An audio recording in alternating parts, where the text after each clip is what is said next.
Una fusión intersomática lumbar posterior, PLIF en inglés, se realiza para eliminar un disco degenerado, fuente de dolor en la espalda o en la pierna, y para fusionar vértebras de la columna con injertos de hueso. Se llama un procedimiento posterior debido a que se llega a la columna vertebral a través de una incisión en la parte posterior. En pacientes con inestabilidad en la columna, la instrumentación se utiliza para proporcionar espacio para la colocación de los injertos y para ayudar a estabilizar la columna vertebral. Usando una técnica conocida como cirugía mínimamente invasiva, este procedimiento se puede realizar con una incisión mucho más pequeña que las cirugías espinales abiertas tradicionales y evita daños en los músculos de la parte baja de la espalda.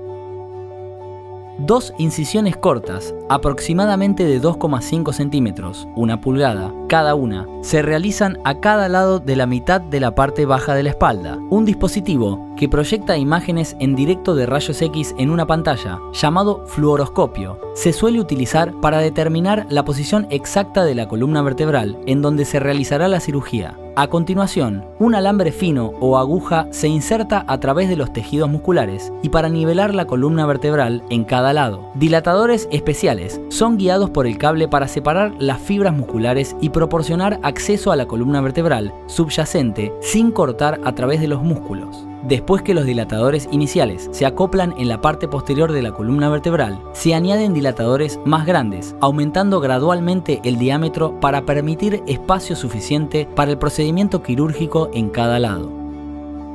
Se coloca sobre los dilatadores un dispositivo retractor que puede ampliar el campo quirúrgico y retener el músculo. Los dilatadores se quitan y un componente de iluminación se adjunta para iluminar el campo quirúrgico. Un destornillador hexagonal se utiliza para abrir las hojas del retractor, manteniendo los tejidos blandos fuera del camino. Luego de eso, la exposición quirúrgica se ha completado. Un endoscopio o un microscopio se agrega entonces al borde del retractor para proporcionar imágenes de primer plano en la pantalla para ayudar a guiar el procedimiento.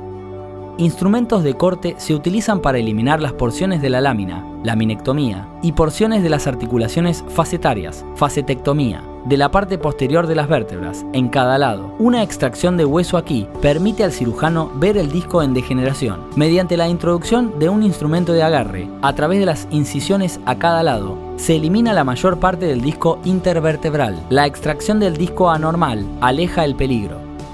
Un punzón agudo se utiliza para hacer los agujeros en los pedículos e insertar los tornillos pediculares. Los tornillos se colocan a través de una placa de metal y luego en los orificios pediculares, terminando con las puntas de los tornillos en la parte media del cuerpo vertebral. Los tornillos y las placas se ponen a ambos lados de la columna vertebral. Dos tornillos pediculares más se colocan a continuación a través de la placa de metal y se atornillan en los pedículos vertebrales inferiores del cuerpo.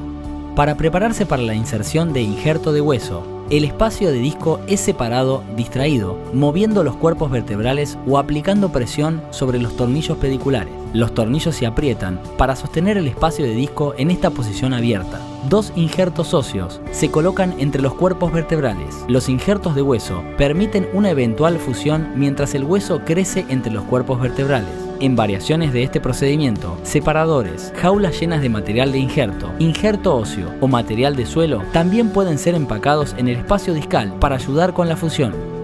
Para proporcionar estabilidad a la columna vertebral mientras se produce la fusión, los tornillos inferiores se aflojan y los cuerpos vertebrales se aprietan juntos, comprimen. Los tornillos se aprietan en la posición comprimida, permitiendo un ajuste apretado de los injertos entre los cuerpos vertebrales. Pequeños tornillos, llamados bloqueadores, se colocan en los tornillos pediculares para bloquear los tornillos a la placa de metal.